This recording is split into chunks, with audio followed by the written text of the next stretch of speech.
আল্লাহ, আজ বছরের প্রথম জুমা, আর আমি তোমার কাছে এই জুমার দিনে চাই, তুমি যেই সকল মানুষগুলো অসুস্থ, অসহায়, দিন এনে দিন খায়, রাস্তাঘাটে ঘুমায়, তাদের দিনগুলো তুমি পরিবর্তন করো, তাদেরকে তুমি সুস্থ করে দাও। ইয়া মাবুদ, আমাদের বাংলাদেশের প্রেসিডেন্ট খালেদা জিয়া 30 ডিসেম্বর 6 ঘটিকার সময় মারা গেছেন।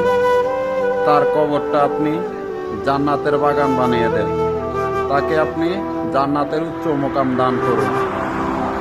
তিনি দেশের জন্য অনেক কিছু করেছেন, সব সময় ন্যায়ের পথে চলেছেন, কখনো অন্যায়ের কাছে মাথা নত করেননি। তাকে আপনি জান্নাতুল ফেরদৌস নসিব করে দেন আল্লাহ।